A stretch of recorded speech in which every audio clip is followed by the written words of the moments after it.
Hi, welcome again to another video interview. I've got Rob Cook here. I'm just going to hand you over just to introduce you for the people who don't know who he is. Rob. Rob Cook from Michigan, Alma, Michigan. People always hold up their hand because Michigan's in the shape of a hand. I'm right in the middle of the mitten, as they say. About 6 hours from Chicago, but I spend a lot of time there, produce a drum show in Chicago, and the rest of the time I'm working mainly under the name Repeats. I write and publish and distribute books about drum history, biographies of drummers and histories of drum companies and all sorts of drum related things. Do calfskin head stuff, and when I'm not busy with those things, then I do audio and video work. Fantastic, fantastic. Right, what's the best thing about the National Drum Fair? For me, it's networking, and that's probably what people would say about the Chicago show also. There's an awful lot of drum nerds and geeks, not to be derogatory, but because I honor these people, but there's a lot of people here who might have trouble getting people to listen to them the other 364 days of the year, 363 days of the year, about getting excited about the thread dimensions of a certain tension rod and when they switched gears, and getting excited over finding a part that they've been looking for years. And that develops into a camaraderie. And I see already here at this year's show 2 or 3 exhibitors who were attendees in the past but now have booths. And I think that's they've kind of gotten sucked in. They realize the value of being a closer part of the family, the more immediate family, rather than all the attendees being cousins and stepsons and everything. Now they're part of the immediate family. They get to spend even more time with the other exhibitors and see the stuff in advance and everything. So I think it's pretty neat to be part of that group. Fantastic. What's the best thing you've seen here today? Oh gosh, probably my neighbor, and he was one of the guys that came to mind, where he has been attending the show for a number of years. This is his first year exhibiting, and he was just showing, he brought over a snare drum to ask me about a Ludwig drum, with a WFL badge. And it's a little cobbled up, it's got some issues, but it's a brass drum that was, he got in a trade with Bill Ward, the original drummer with Black Sabbath, who was from this area, and he knew him, this fella from long before the Black Sabbath hit, and Bill was trying to get a bigger kit, more like Bonham was using, and this fellow was instrumental in helping him get that kit, and in trade he got this snare drum that Bill had been using. So this was used on some of the early Black Sabbath recordings and so on, and so that was pretty neat. Although, you know, if it was just sitting on somebody's shelf, it looks a little cobbled up. It's still a great sounding drum, but it has an amazing pedigree. You know? Fantastic. What do you reckon that the drum fair actually brings to his audience? All of the above. I haven't mentioned the demonstrations and clinics, but it's all really pretty much about education and supporting enthusiasm. You know, anybody with an interest in collecting or any activity, whether it's playing drums or sports or something, you want to commune with people with similar interest, and that's where the drum fair really helps with their clinics and entertainment section over in the corner, because it gives you that much more reason to come. You not only are educated and entertained by all the stuff you see and the people you talk to, but then when there's an actual presentation, you come away with that much more, and you're that much more gladly attended. Fantastic. Was this fair everything you expected it to be? Yeah, I think so. I've been to enough of them here and at the other ones to not have wild expectations, because you don't want your hopes dashed. But all you can do is bring a pretty good assortment of what you think there's going to be interested in, and when stuff sells and you've gone quite a ways towards covering your expenses, if you had a major expense in getting here, that's always a very good thing. Yeah, fantastic. Any suggestions for what you would like to see here at the fair? Gosh, I would say more of the same. I haven't had a chance to get over to the clinics, but that's always a good thing to work on, the clinic program, stronger anchors and stronger support from manufacturers. Maybe something geared more to kids would be good. Maybe some group lessons, a master class might be good, enhance things. That's something we just started in Chicago about 3 years ago, and it's gone really well. It's kind of a cross between a private lesson and a clinic, where it's limited in scope and size, maybe 10 to 15 to 20 people, and they pay to get in, as opposed to the clinics being free, but they get individual instruction from the leader of the group. Fantastic. If you had to relive one gig or event, which would it be?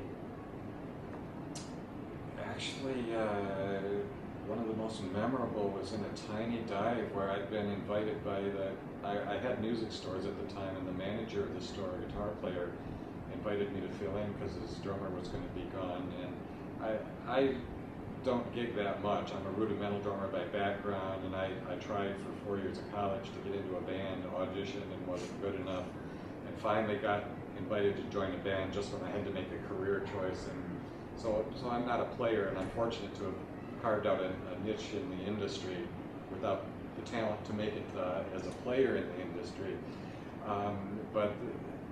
So it was fun playing when I did play, but this gig that I ended up in for 2 weekends was in a rural bar. I mean, about the size of this room or a little larger, very seedy, but such low pressure that for someone with my background, it was just so much fun to just go in and play and entertain, and with an appreciative audience that was non-critical, and that's always good.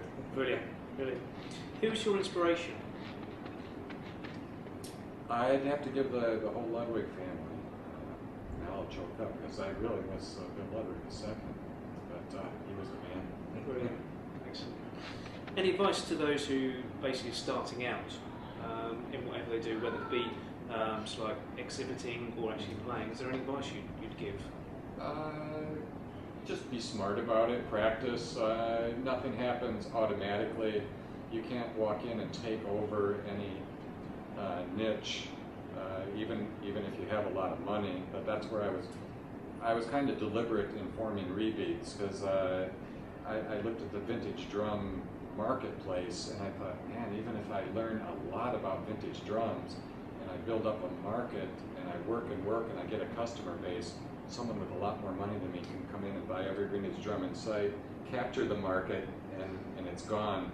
And I thought, wow, wait a minute, if I really educate myself and I start producing products that are related to it, I'm producing the products, and that's basically where the books and videos and so on came from, because other people can sell them, but I'm still the producer and publisher, so I still get a cut on it.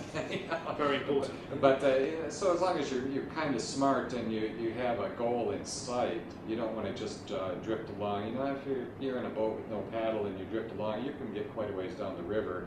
But with a little bit of steering and a motor, then your little focus and practice, you can get to where you're going. Is there any funny stories you wish to tell us at all? Oh gosh. Just one, maybe. We have to narrow it down a little bit. I should tell a Bill Ludwig story, because a lot of those are pretty funny. I'm trying to think of one that wouldn't be too embarrassing to the family. One problem with Bill Ludwig was he tended to kind of fill in the gaps. A lot of the questions that came to him, he was the authority on, and a number of us in the industry kind of learned that when we did get an answer from him, we kind of needed to verify from another source, because he'd get a little aggravated sometimes, and he considered some things unimportant. And I was asking him a nitpicky question once, and he said, "You don't know?"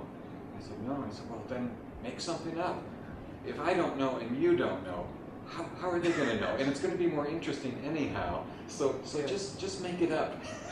And I didn't follow that advice, but it was good to be aware of. Brilliant. If you had a time machine, which era in music drumming would you actually go back to?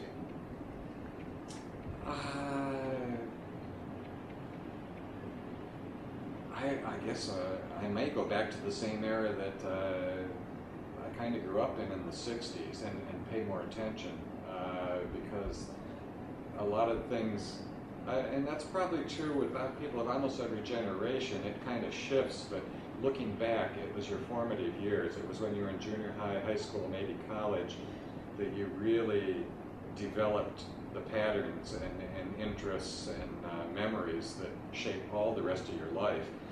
And I wasn't paying attention to the funk like I should have. I mean, I was listening to, of course, the Beatles and being from Michigan, the MC5 and SRC Van and that sort of thing. But if I had it to do over again and I went back, I would insinuate myself somewhat. I would have been acting as a free roadie, because that leads to being a paid roadie, to being maybe a tour director or something. And again, if you don't have the talent to be on the stage, you can still be a part of the industry. And Yeah, I'm sure if I had to do over again, I would be a little deeper in the industry. Last question. You allowed 4 dinner guests, dead or alive. Who would they be? I think if I could get them all together at the same time, I'd have to go back to the Ludwigs again and get senior, junior, and third. Bill the third is a good friend, and I very much enjoy his company.